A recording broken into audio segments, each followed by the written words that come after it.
Thank you for joining us here today on Hill Country Happenings News Minutes.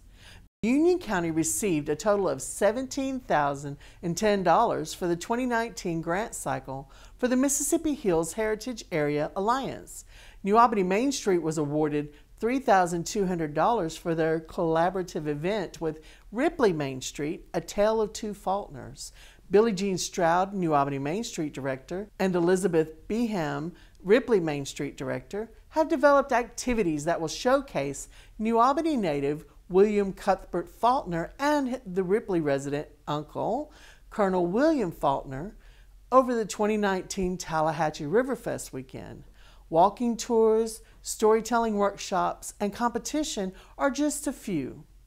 Now, the Union County Heritage Museum received $13,880 to create a landscape analysis and database culture heritage craft makers.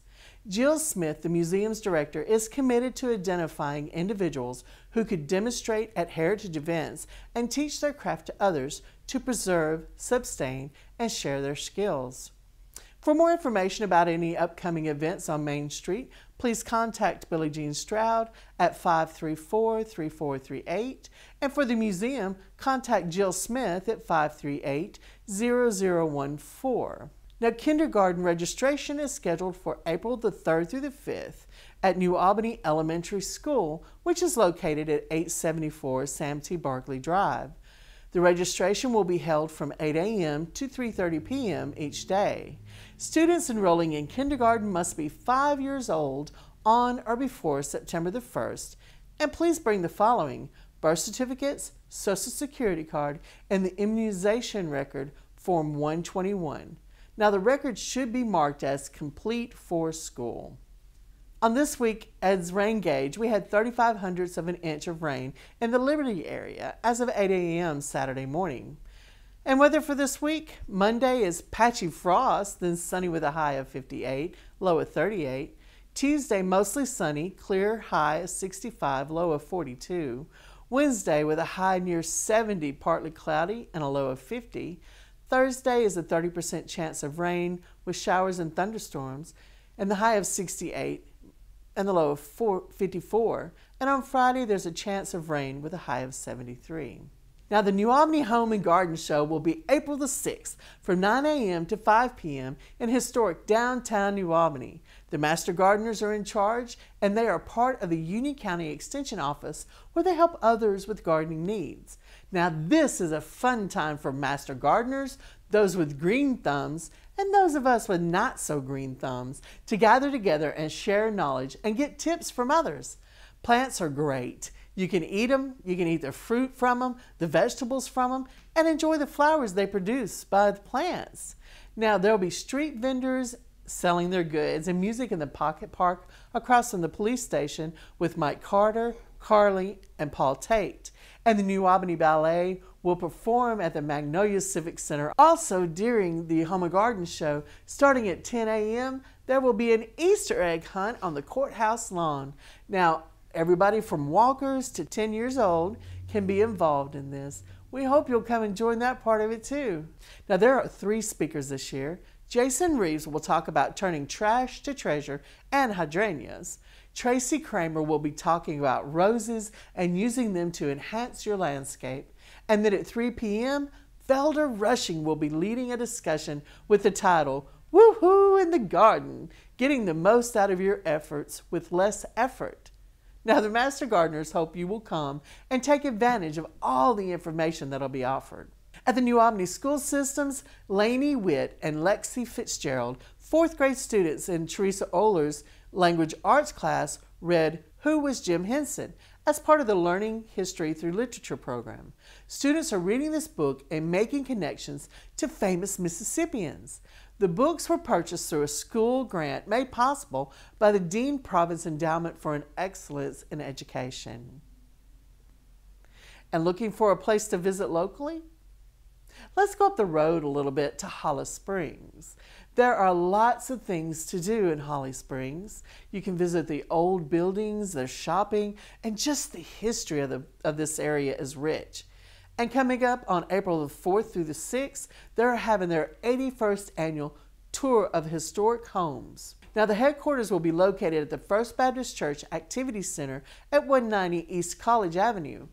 All proceeds go for the upkeep of Montero's house. Also during this time, you can go behind the big house where the presentation will be talking about cooking and brick making done by the slaves during the plantation era. Cooking demos will be done by Chef Michael Twitty, and also at Behind the Big House will be Joseph McGill, founder of the Slave Dwelling Project. He will be on hand to discuss the day-to-day life of the slaves. This will be an interesting step back into history to see the beautiful home and to learn about day-to-day living. Thank you for joining us here today on Hill Country Happenings News Minutes. We're on all the social media, so we'll hope that you will follow us. We're on Instagram, and then you can go to our Facebook page and follow us there. We have new posts all through the day, so please also go to our YouTube channel and subscribe so you don't miss any of our original programs. You can take us with you on the go by going to our website and watching us live stream there. Tell your friends who don't have Max South 99 New Albany that we're on Roku. We are excited to be on Roku. This makes us accessible to televisions all over the United States. Tell your friends and family about Hill Country Network. We are your North Mississippi community channel. We invite you to stay tuned to the rest of our show today, and we hope you have a wonderful week.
Tell you what, it's a great crowd tonight. It's good to be here.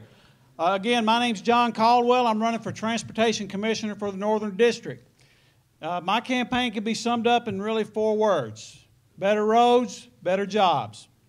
And that's the way it works. It's really as simple as that. My background I come from Nesbitt, Mississippi. I was a county supervisor. And I remember a wise road manager told me one time, we just fixed the worst road in the county. He said, well, we fixed the worst road in the county, you're getting ready to get some phone calls.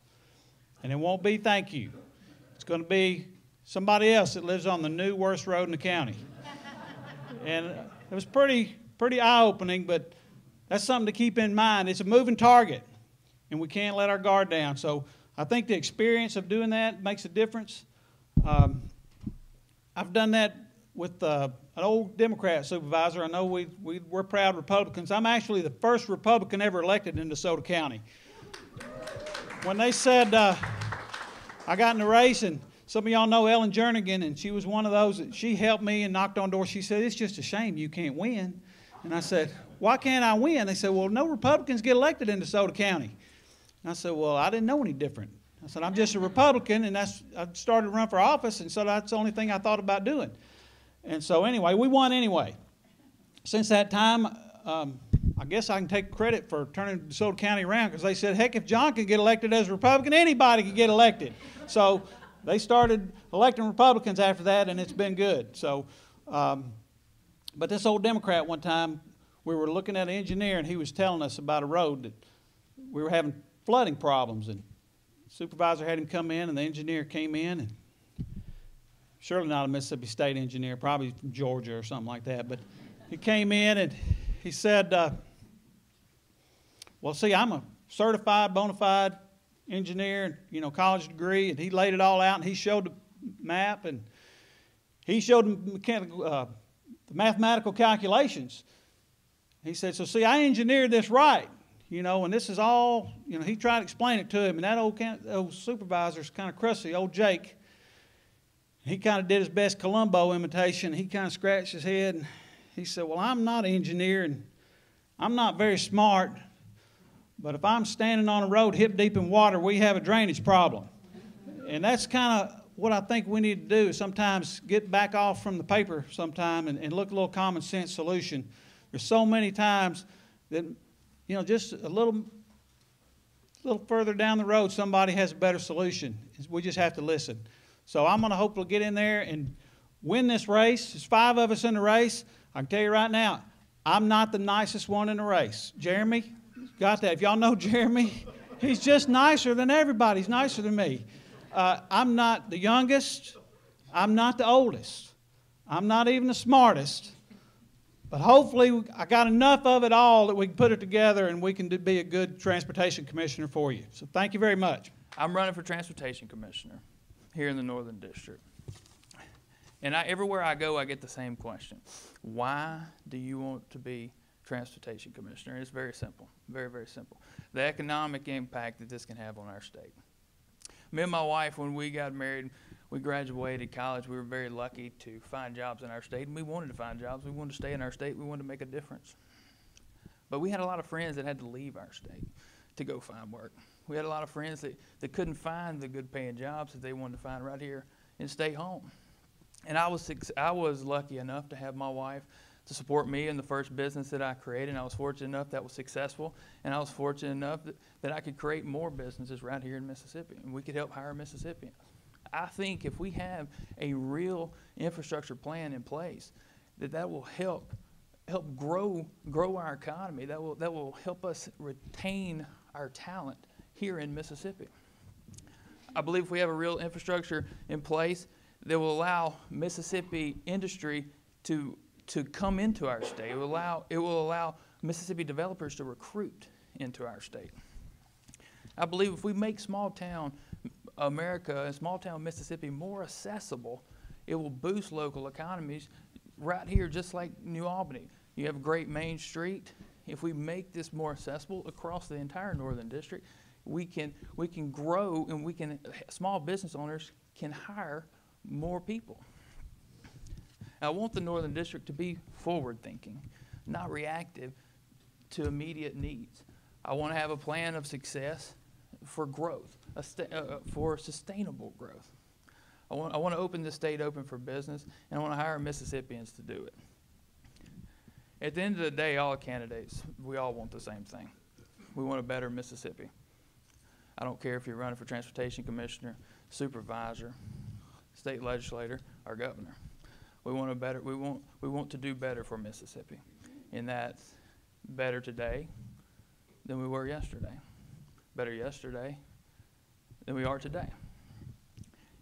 And I think we all need to work together to do that across all agencies, across all branches of government, that have a focus and one goal, and that is to better Mississippi. And it really all boils down to this: leadership. Leadership and vision. And I can tell you this. If I'm elected, I can tell you what kind of leader I am. I'm someone that's built something from nothing. I'm someone that's made ideas into realities. I'm someone that will do the right thing, not just the popular thing. And I humbly ask for your votes. I ask for your support. I ask for your prayers. And I thank y'all so very much for allowing me this time. I told you I heeded this advice on short speeches. So I want to thank y'all. I hope I can meet every one of y'all before I leave. Please come introduce yourself, speak to me, shake my hand. I want to tell you more in detail my vision, but I just want to thank y'all so very much. Thank you. It's great to be in Union County, New Albany, Mississippi. My wife Charlotte is with me today, and we've spent the day here. We have visited businesses, Main Street, courthouse, City Hall, Superintendent of Education, and the hospital. But I'm no stranger here. When I commanded the 1st and 108th Armored Cav, this was Charlie Troop. And many of you remember Sergeant Goolsby that was here, and the many people my wife is from Alcorn County, so we would drive up Friday night with the kids in tow, and we would spend the night. So I would start at Corinth. I would come to Ripley, then go down to here to New Albany, down to Pontotoc, over to Oxford, and I try to hit all the states. But this is such a great community. I got to tell you a little something that I learned here. One day down at Camp Shelby, I was eating with the soldiers from C Troop. And so I'm going through the line. I've never seen this before, but they had taken a baking sheet, where you make cookies out of, and they had stuffed sausage in it. And they cut it like brownies and served it with you. So I've always remembered that. I've never seen that anywhere else, but so I feel like I know that. And what a great court district we've got here. Ben Creekmore's here. This was a district that we brought into the drug courts, and I can tell you Ben cooperates with it and supports it because it saves lives, it saves money. I have been a speaker at Judge Holworth's graduation. Kelly Luther, that you know, operates one in Tippah County. But on a statewide basis, this saves over $30 million a year. But the greatest part of it saves lives. These people are back in the community. They're drug-free. Mothers got their custody of their children back. The daddies, the husbands are working. They're contributing to society. It's just such a great thing. Let's give Ben a hand for supporting that.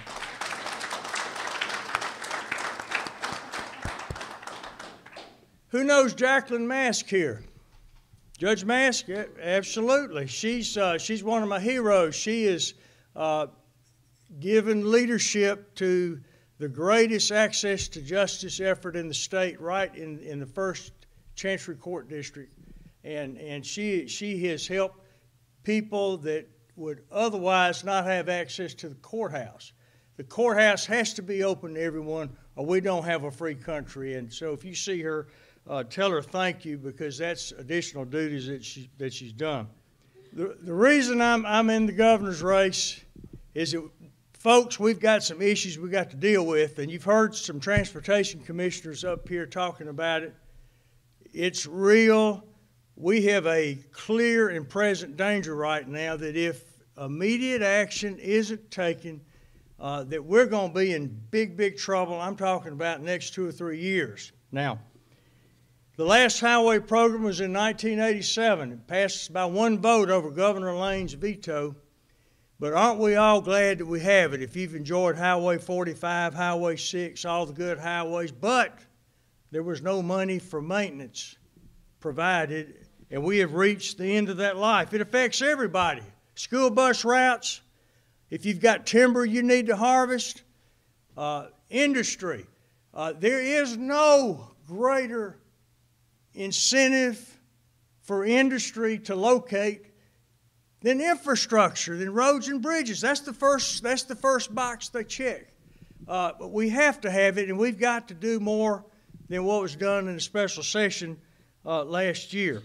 Now, in Mississippi, we've got 1,900 bridges in need of repair right now. 282 bridges are posted with reduced weight, and 7 state bridges are closed. 75% of our highways are in fair condition or worse. Here in Union County, you've got 92 state bridges. 5 have been posted. So think about that. I suspect if I drill down on that, we would find some school bus routes that have been changed. And of course, that's what's the next going to happen. Local and county. We've got people running for supervisor here. 115 county bridges, 22 posted, 9 are closed. So, and if we don't do something actually, then this is going to have a multiplier effect in closing. So there's a lot of issues, but I wanted to address that one because that was the #1 issue that I believe we as citizens need to address, and we need to address it now. So, 2 reasons. I guess I could say 3 reasons to vote for Walden. One is my wife. The second is the issues that I believe that we need to address here. And the third is, folks, I am the Republican that can win in November. I've run nonpartisan 3 times in the most populous district of the state. The polls consistently show I can draw independents and Democrats. And I think this is a make or break time for Republicans to retain control of the governor's office so that the Republican House, the Republican Senate, we can get some things done and advance this state in the way we need to. Thank you for allowing me to be with you. This is such a great opportunity to be here, and thank you, ladies, for doing this tonight. Thank you.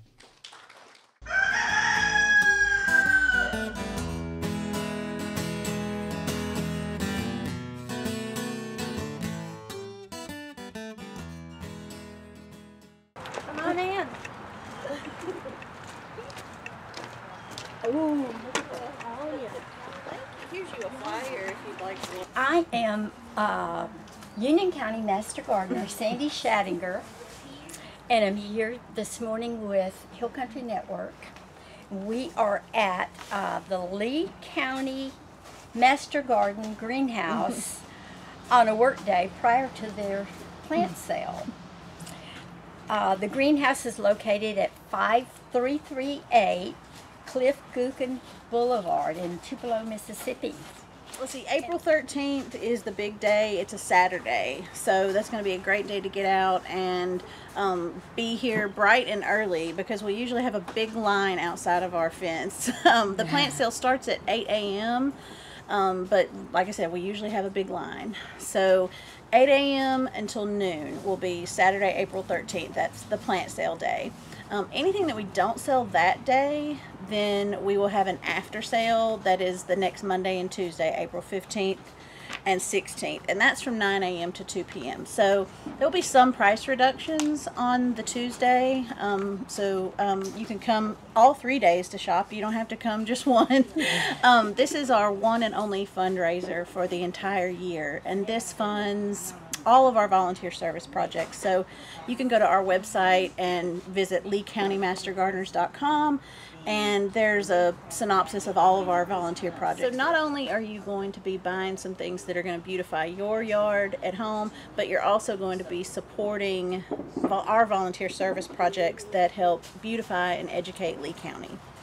This is Donna Tucker. She is our plant sale chairwoman, and she also has been nominated for Mississippi Master Gardener of the Year. So we're very excited and proud for her. And she has been doing this a long, long time, so she can tell you a lot of great stuff about our plant sale. I'm not sure. We think it started in 97. It could be 96. It's been too many years ago for us to remember exactly. But we have, the first year we did like $190-something, so we're pleased with what we've got to now. And I guess Jessica told you that we sponsor all our projects with this one fundraiser, and we start in October in the greenhouse until April. And usually it's the third week, but this time it's the second week because of Easter. So we pot up, we plant seeds, we bring stuff from our yard, and take cuttings, and we just propagate them any way we can. And we get some unrooted cuttings and use our mist system to root those. It's a mist system. We have misters, and it keeps the plants moist. So, because moisture is one of the things in propagation, whether it's seeds or cuttings or even plants you pot up. They have to have their water or they're going to die. So this keeps the, like the grocery store mist systems, this is what it does. It comes on at a certain time and it mists them, and then it keeps them moist so that they will root. We're getting to where we're trying to get everything potted up ready for the sale. So it's kind of skimpy in there right now. So, but it was full. We didn't have room at one time. Look at what all they propagated. Yes, all of these were propagated their tips. Oh, they're beautiful. And here. Beautiful. And every one of these were propagated their tips. And a lot of the other things in here were, some of them we planted seeds. This is our little seed trays that keeps the moisture in on their seeds.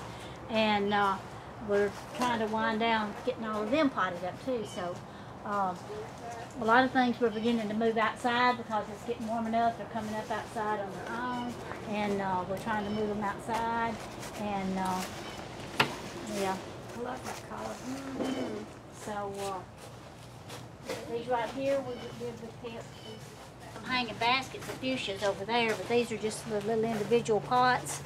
And we're going to offer some in a hanging basket, and then the individual pot people can make their own if they want, or just have one little plant in with a mixed pot of some other kind. Okay, and we've got a lot of vines that we've just planted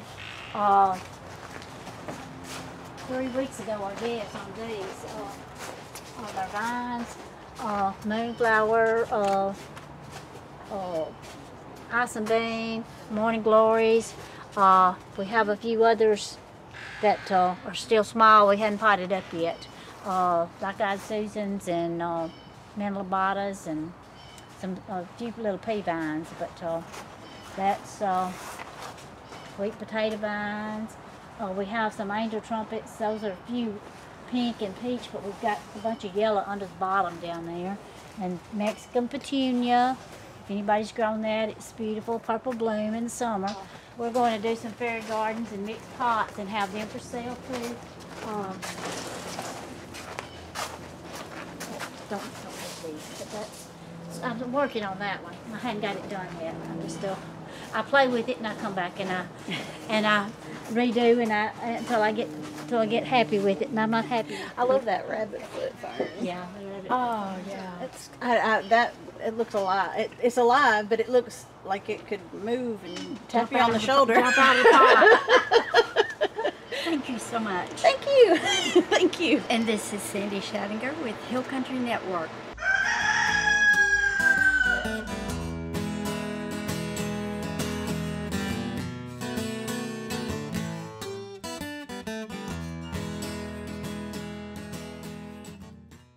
The name of the novel is The Prison.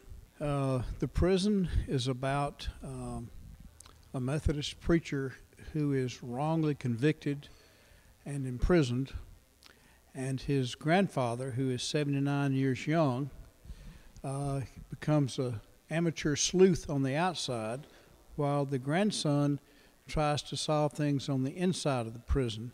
And working together, they achieve a solution towards a very exciting and thrilling conclusion.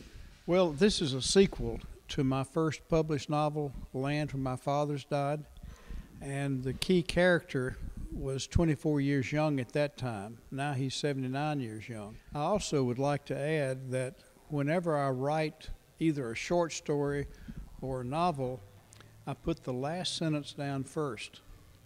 And then I go back to the beginning and work toward that last sentence. And in this case, the last sentence in this novel is, "The prison is everywhere." So it's not just a physical facility. It could be spiritual, psychological, vocational. For example, one of the key figures in this novel is the governor, a fictitious governor who finds himself imprisoned by all the various entrapments of government. So each person in the novel finds themselves entrapped in some way. The first book was Land Where My Fathers Died, and it was about a young man who had been incarcerated. Here's the prison theme again. And he was incarcerated for the wrong reasons. He served 6 years, and finally the culprit confessed and he was released. But when he was released, he had no family. His parents had been killed in a car crash, and all he had left was a trunk of old letters. And he began reading through the letters, and the letters were written by his great-grandmother back in the 1860s. And she was telling about traveling with General J.O. Shelby into Mexico at the fall of the Confederacy. General J.O. Shelby took a large contingency of soldiers and their families into Mexico to establish another South. And so he's reading these letters, and the letters in and of themselves become a story. But they tell about relatives that he has somewhere in Mexico. So he strikes out by himself with two $20 bills in his wallet that were given back to him by the prison, which is all he had when he entered prison, and an old Navy Colt pistol that won't shoot, but it's a memorabilia. It's an attachment. He's attached to it, so he wants to take it with him. And that pistol becomes the center of a lot of interesting episodes as he tries to find his kin. And it's, I think it's a person finding their roots, but in a different country. Thus the title, Land Where My Fathers Died. His fathers died down there, but in a different side of the family. The idea for the novel came from my mentor, Evans Harrington, who was the head of the English department at Ole Miss at the time. He may have been retired then. But Sandy and I were sitting on our guest house porch one evening, and Evans and his wife Betty were there with us, and he was telling this story about a young man who was looking and searching for his Confederado roots. He knew that his family had left with, after the fall of the Confederacy, that they had gone somewhere, but he wasn't sure. But he figured out it was in Brazil and around Sao Paulo. So he found the village, and he got the street, and he goes to this house, which he figures is the house where his Confederado ancestors live. He knocks on a door, and the door opens, and there's this wizened face, this old woman looking out, and she asks him in Portuguese what he wanted, and he tells her in English, and she says, "Well, why didn't you say so? Y'all come on in." And the accent was still there, and I was intrigued with that story, so I took that kernel of a story and embroidered it and developed this story. And so the most important part to me, and I cannot to this day recite the lines without getting emotional, is when he finds his great-great-aunt in Mexico. And he's been through a lot. He has the letters, and he hands her the letters, and she looks at them, and she says something to the effect, "Well, I'll declare, if that don't beat all." And then she wipes the tears from his eyes, because he knows then he has found his roots. The second one takes place in a tight time frame between November the 24th, which was a Thanksgiving Day, and Christmas Day. And all the action is compressed within that time frame. My guy is wrongly convicted and imprisoned. I don't want to give the story away here at the end, but I will say that the action takes place in that time frame. And this is really my first attempt at a thriller. I did a little bit of that with The Last Page, another novel that I wrote. It kind of turned into a thriller at the end. I didn't really intend that. But in this case, I've had people tell me that they pick it up and they can't put it down. And one guy said he read until 1 o'clock in the morning till he finished it, which is a high compliment, you know, to the book and to the character, not so much the writer, because the character kind of carries the momentum. They can get the prison, and they can get Land Where My Fathers Died, which, by the way, is no longer available because the publisher filed bankruptcy. But you can get them online on Amazon, and at Reed's Bookstore in Tupelo, and at the Union County Heritage Museum. There are copies there available.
we still park down the middle of the street.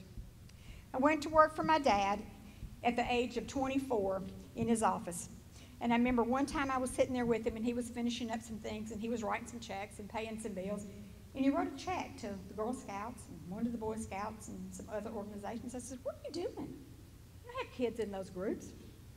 And he looked at me and he said, "I paid for your uniforms, and I paid your dues, and all the things that you and Terry and Trent did." He said, "But I know that some people in this community were paying a much bigger bill than I was paying."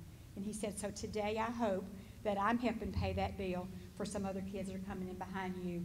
And he said, "And you write that check?" I said, "Yes, sir." And since that day, I write a check to the Girl Scouts, the Boy Scouts, and anybody that asks me. But the best day of my life was March the 16th, 1991. Gene Dillard directed my wedding. The day I married my best friend, surrounded in this church by family and friends. Bill and Lynn McAlilly were two of my dearest friends from youth. And Bill always said to me, "Don't marry somebody you can live with. Marry the one you can't live without." And I did, and I've said many times, I'm thankful to have had 22 years with the right one than 42 years with the wrong one. But when we were getting married, Chuck said to me, "You've belonged to Tupelo First Methodist Church for 10 years. I'm surprised we're not getting married there." And I said, "I never thought of that." I said, "I'm going home to get married." And we were blessed to have our girls. We were 41 and 45 years old. I know now, without him here, why I had my girls so late, and I'm so thankful. Our baby was only 6 months old when Chuck found out he had colon cancer, and they said she would never know her father. But we studied, we read, we traveled, we did a lot of things, and we made a lot of memories together because I love to beat all odds. Recently, our pastor in our church started his sermon by saying, "Where's a place when you hear it named that causes a stir in you?" Carol Trent was sitting next to me, and she poked me. I said, "You know, it's New Albany." Of course, Mama, I know that. I know that. Without a doubt, I don't know if it's just a Southern thing or if it's just me, but you can live somewhere for 40 years, but that's not where you're from. New Albany people stick together. I've been in Tupelo now almost 40 years. Daryl Ivy's always taken our pictures. If we have something in our home, Rosemary and David Gaines from New Albany always do the flowers. Sandra and Bob Lyons always cater the food. And David Dillard, whom I've known actually since the cradle.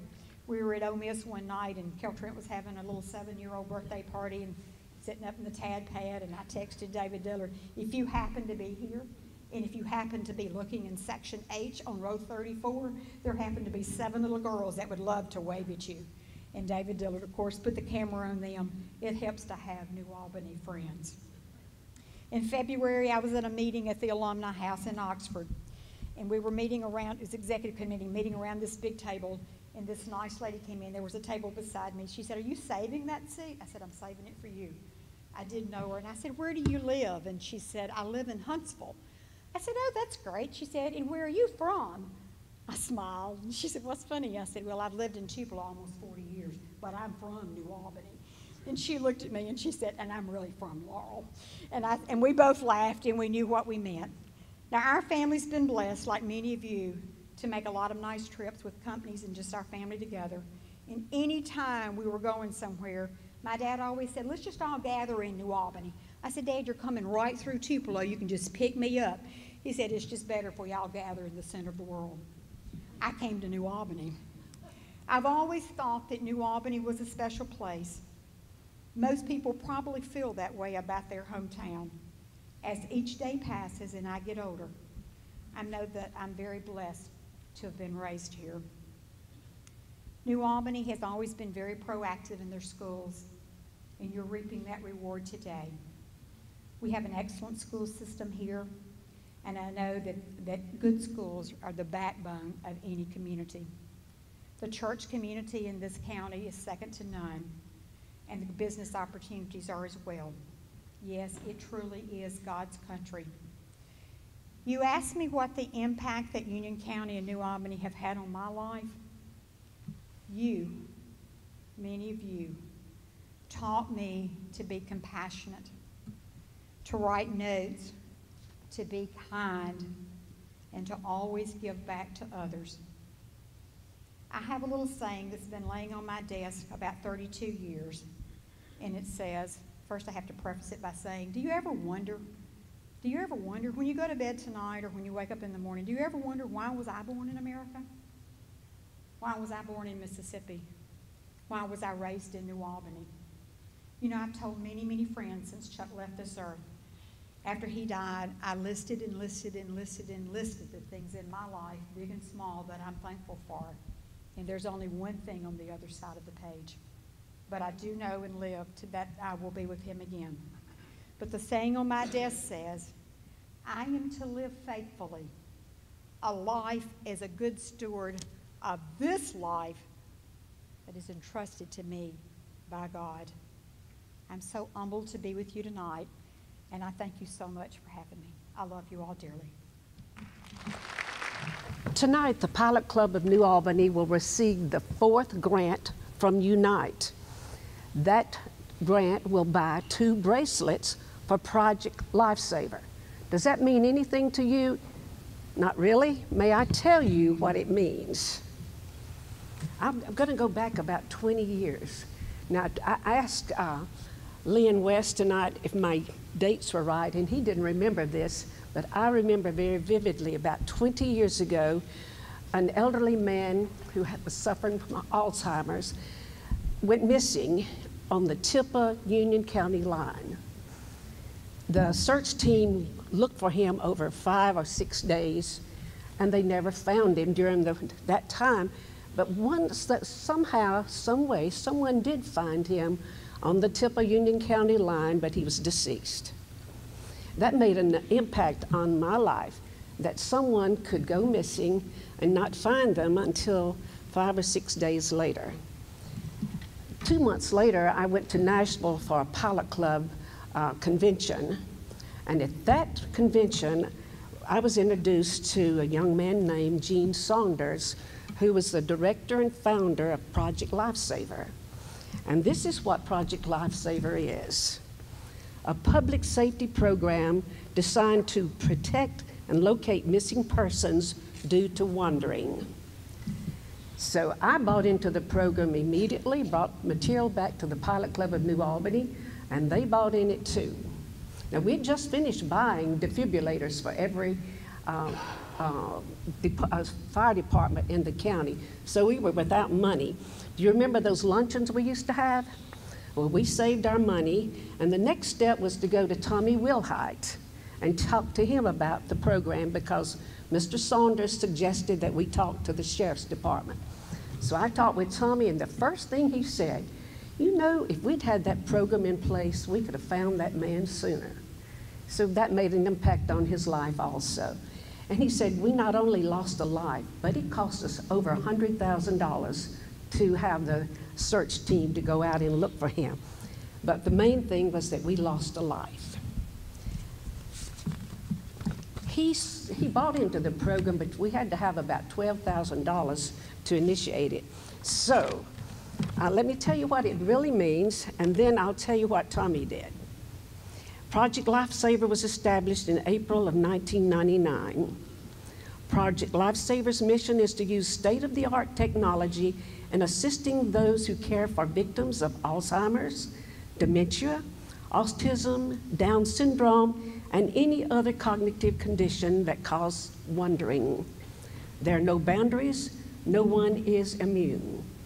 The Project Lifesaver program places personalized radio transmitters or GPS locations on identified persons. Transmitters assist caregivers and local emergency agencies in locating those who cannot help themselves. Local emergency teams respond to calls, resulting in an average of finding someone within 30 minutes. Since this was written, they find them within 18 minutes if they are identified within 30 minutes. Tom is going to help me with this, okay? Tommy Wilhite attended a Sheriff's Association meeting in Tunica and heard Mr. Saunders' speech, And he came back to New Albany and called me and said, we have to do this program. Now, I'm going to let Tommy hold the expensive equipment. Okay. This is the bracelet that Unite will buy for us. It costs $325. We make this available to the, we call clients who need them. Now this item will have a transmitter number, and it's on file at the Sheriff's Department. And if someone is lost, let's just say that I have this on and I go missing, Jeffrey calls the Sheriff's Department, they will get that number from this watch, and he will place it in this equipment. Hold it up so they can see. And we have 2 of these. In fact, the ones we bought earlier, like 20 years ago, wore out. So the county board bought 2 of these, and they're quite expensive, about $5,000 each. But we have 2. And if I'm lost and they're looking for me with this bracelet, they'll have these 2 units out, and they can get maybe 25 miles around the area where I was lost. And then they can call Holly Springs or Tupelo. They have units, and they will come in and they will find me maybe with 18 minutes, which is marvelous. So tonight, I want to thank you, Unite Board, for buying 2 of these for us. We have 12 or 13 on individuals now. We have people with Alzheimer's and autism. And the one person whose grandmother is here tonight at West Union wears one of these bracelets, and his mother says she never slept soundly until this was put on her son. So as a result of the contribution that you give to the Pilot Club, we can put this bracelet on someone, an individual. Could be you, Bo, it could be Phil. But if you get lost, we'll find you. Thank you, Unite. Moses and I have the honor tonight of recognizing the grant recipients for these awards tonight. I'll call your name, and I'll also let you know what they are using their monies for. Boys and Girls Club of Northeast Mississippi. Just come forward, I'm sorry. And Moses will. They're using their money to offset budget deficits. First Choice Center for Women. And they're using their grant money for infant car seats. Junior Auxiliary of New Albany, using their grant money for winter clothing at Christmas. Magnolia Recreation and Resource Center, and they're using their money for exercise equipment, flyers, games, record keeping, refreshments, and decorations. New Albany Main Street Association. They're using their grant money for community center and kitchen equipment. New Albany Symphony League. And they'll be using their money for Carnegie Link Up program. New Haven Center. Their grant money will be for building addition. Pilot Club of New Albany. Tracking bracelets and puppets. UCDA Leadership Academy. Youth Leadership Academy. Thank you. Union County Good Samaritan Center. And they'll be using their money for food and energy assistance. Union County Heritage Museum.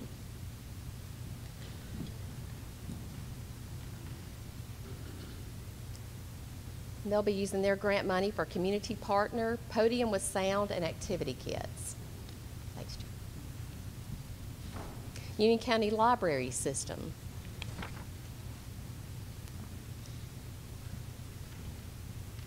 They'll be using their money for updating the library. Union County Literacy Council.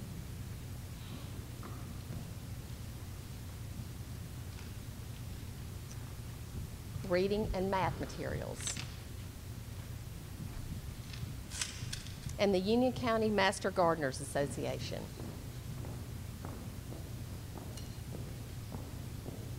and they'll be using their money for New Albany Home and Garden Show. Thank you so much.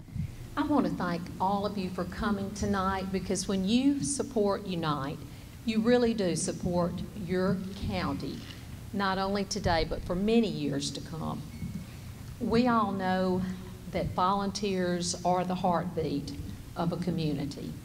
And the person that we are going to honor tonight is not actually a native of Union County, but she has touched the lives of many, many people in our county for many years.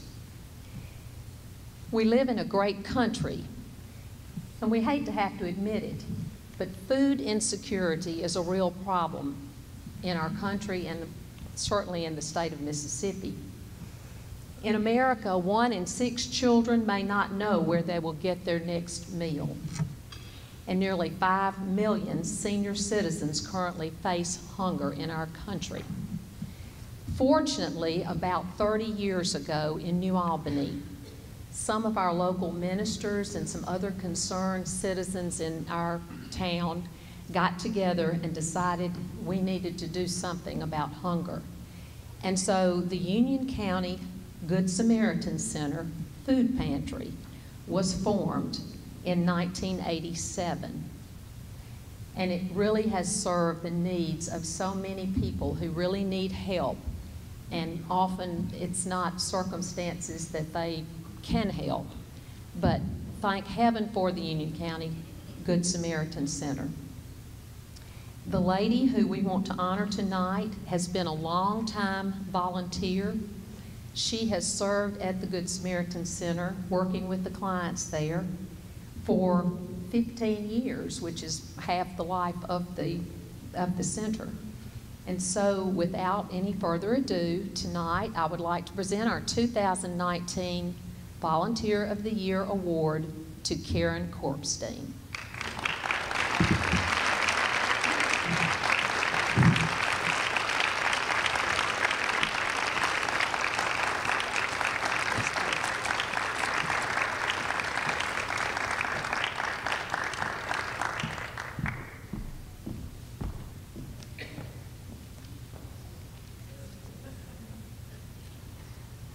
I know y'all will be glad to know my job's to wrap this up.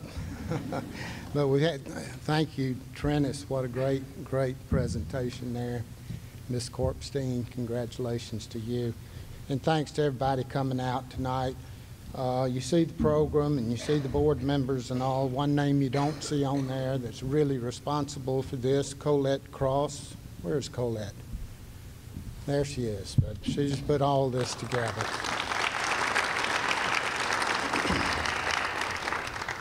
You know, Unite started, Create is our mothership. Mike Claiborne and Juanita Floyd are here with us tonight. Thanks to them for making the trip over. But years ago, the seeds were sown by them, and we were challenged to start this endowment. So we got off to a rousing start. We raised, with the help of the Stevens family in a match program, we were able to collect $300,000 or so pretty quickly. And then in a few years, we had the Great Recession. It kind of slowed down a little bit, but we picked back up our momentum, and you can see in the program, the endowment stands at about $750,000 and has been able to grant well over $300,000 in grants, probably about $350 or so. And you can see by the recipients tonight that it's a diversified group touching many avenues in our community. I'm one that's just tickled to death about our community. New Albany, just a bustling town, just great schools, health care, parks, downtown businesses, the looks of our town. Beverly and I are always glad to show it off when we have out-of-town visitors. But thanks to all of y'all that contribute to the community. We do have to give back, and I think all of you here understand that. There's an envelope on the table, a manila envelope on each table, and it has pledge forms in there. And so I would like to encourage you to look at that and make a pledge. Wouldn't ask you to do anything that Beverly and I don't do, or I'm blessed to work for an institution that believes in giving back, and they support the bank and investing in our community. So I want you to think about reaching deep into your generous pockets tonight. And I thought, you know, I don't have, you know, maybe I better look up some quotes that might help you instead of my own words. So I got a couple of them here that I'll close with. Winston Churchill: we make a living by what we get, but we make a life by what we give. Here's one: if you haven't any charity in your heart, you have the worst kind of heart trouble. That's Bob Hope. Margaret Mead: never doubt that a small group of thoughtful, committed citizens can change the world. Indeed, it's the only thing that ever has. And then this one, Anita Roddick, I didn't really know who she was. I looked her up, but I like the quote. It says, if you think you're too small to have an impact, try going to bed with a mosquito.